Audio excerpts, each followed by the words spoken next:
The first letter from Yeshua's emissary Sha'ul to the Messianic community in Corinth. 1 Corinthians chapter 1. From Sha'ul, called by God's will to be an emissary of the Messiah Yeshua, and from brother Sosthenes, to God's Messianic community in Corinth, consisting of those who have been set apart by Yeshua the Messiah, and called to be God's holy people, along with everyone everywhere who calls on the name of our Lord Yeshua the Messiah, their Lord as well as ours. Grace to you and shalom from God our Father and the Lord Yeshua the Messiah. I thank my God always for you, because of God's love and kindness given to you through the Messiah Yeshua, and that you have been enriched by him in so many ways, particularly in power of speech and depth of knowledge. Indeed, the testimony about the Messiah has become firmly established in you, so that you are not lacking any spiritual gift, and are eagerly awaiting the revealing of our Lord Yeshua the Messiah. He will enable you to hold out until the end, and thus be blameless on the day of our Lord Yeshua the Messiah. God is trustworthy. It was he who called you into fellowship with his Son, Yeshua the Messiah, our Lord. Nevertheless, brothers, I call on you in the name of our Lord Yeshua the Messiah to agree, all of you, in what you say, and not to let yourselves remain split into factions, but be restored into having a common mind and a common purpose. For some of Chloe's people have made it known to me, my brothers, that there are quarrels among you. I say this because one of you says, I follow Sha'ul.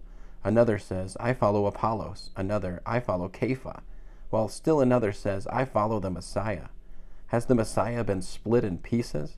Was it Sha'ul who was put to death on a stake for you? Were you immersed into the name of Sha'ul? I thank God that I didn't immerse any of you except Crispus and Gaius. Otherwise someone might say that you were indeed immersed into my name. Oh yes, I did also immerse Stephanas and his household. Beyond that, I can't remember whether I immersed anyone else.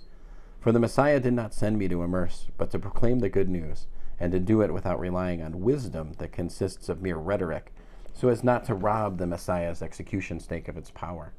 For the message about the execution stake is nonsense to those in the process of being destroyed, but to us in the process of being saved it is the power of God. Indeed, the Tanakh says, I will destroy the wisdom of the wise and frustrate the intelligence of the intelligent. Where does that leave the philosopher, the Torah teacher, or any of today's thinkers? Hasn't God made this world's wisdom look pretty foolish? For God's wisdom ordained that the world, using its own wisdom, would not come to know him. Therefore, God decided to use the nonsense of what we proclaim as his means of saving those who come to trust in it. Precisely because Jews ask for signs and Greeks try to find wisdom, we go on proclaiming a Messiah executed on a stake as a criminal. To Jews this is an obstacle, and to Greeks it is nonsense. But to those who are called both Jews and Greeks, the same Messiah is God's power and God's wisdom. For God's nonsense is wiser than humanity's wisdom, and God's weakness is stronger than humanity's strength. Just look at yourselves, brothers. Look at those whom God has called. Not many of you are wise by the world's standards. Not many wield power or boast noble birth. But God chose what the world considers nonsense in order to shame the wise. God chose what the world considers weak in order to shame the strong. And God chose what the world looks down on as common or regards as nothing in order to bring to nothing what the world considers important, so that no one should boast before God. It is his doing that you are united with the Messiah Yeshua. He has become wisdom for us from God, and righteousness and holiness and redemption as well.